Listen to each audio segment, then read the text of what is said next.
มะโค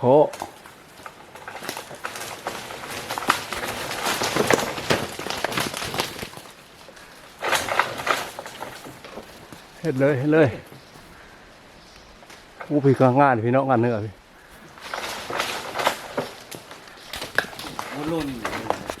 บุซุกดิบ่โค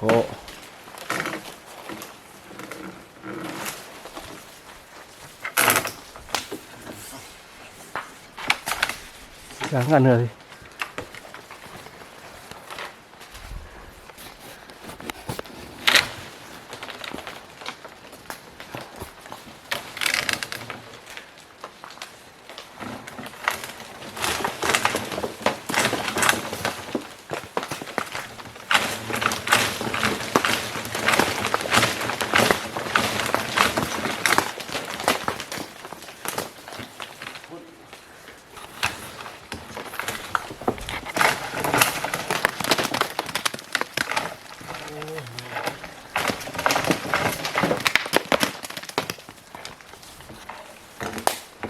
ใช่กึกถึงเงาฮะ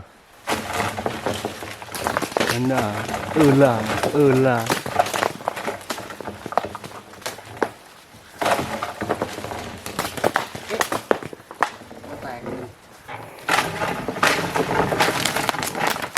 เป็นวิธีการเอามาเคาะเนาะเห็นแบบนี้กับบทัดซัดบทัดหมู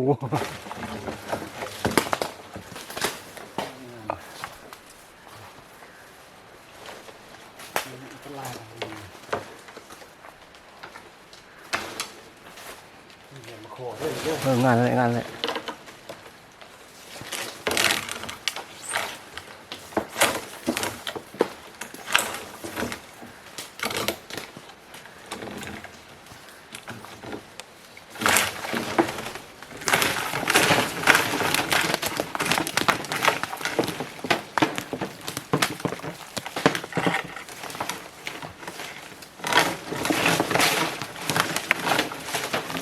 เสียชาตินี่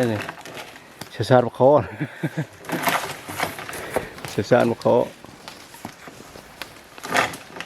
ยังบ่เมื่อยเลยเป็นมะโขนเมื่อยโอ้ริ้วเลยสูง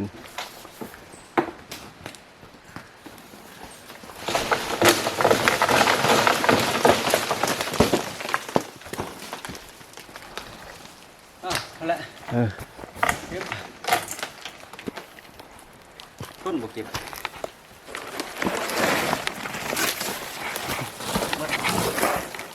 ก่อนเนี้ย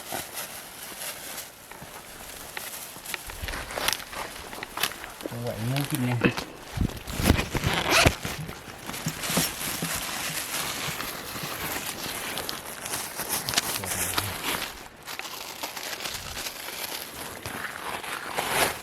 เสียอีกพวกผมเสียเลยบุญยังจะดีในมือกินเนาะ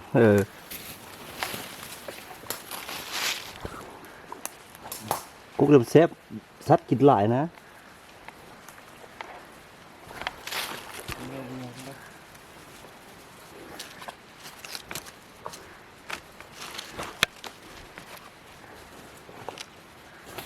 เทียบเลย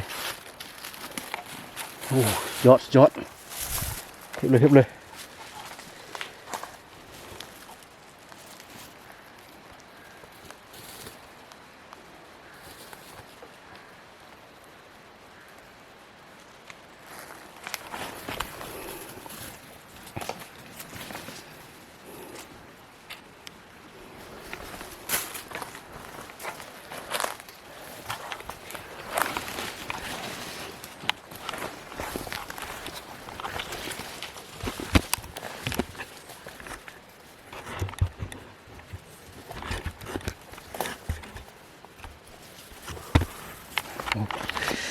ได้เลย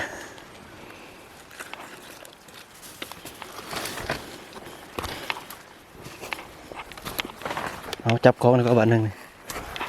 คือสุดท้ายตอนเก็บนี่นะ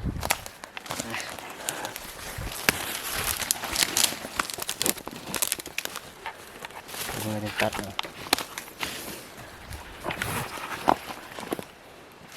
หมดแล้วป่ะเก็บคอ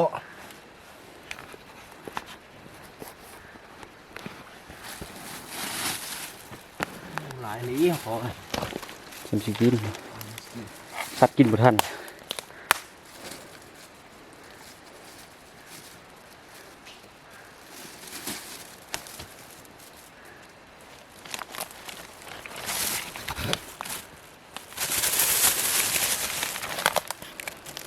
สุดยอดไม่ได้ครับ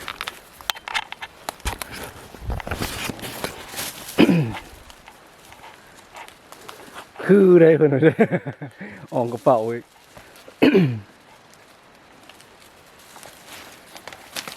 มาถึงไปเสียงเพลงใช้ยิงแบบเอฟเฟกต์เนี่ย ตัดเอาเนาะ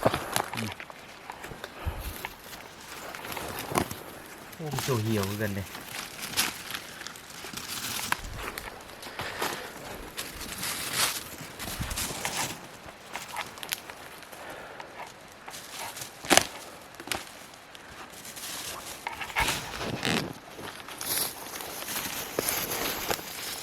มันจะเกินเร็ว มันจะเกิดรีวิวเลยด็อกเตอร์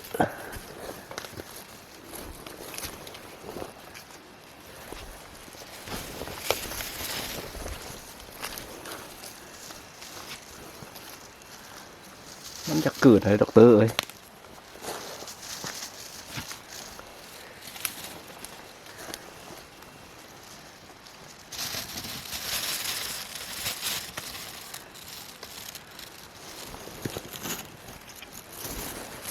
มือใหญ่เลยใหญ่ๆครับ เห็นเหี่ยวเนาะมันสุกหลายสุกแล้วมันบ่ล้นนะ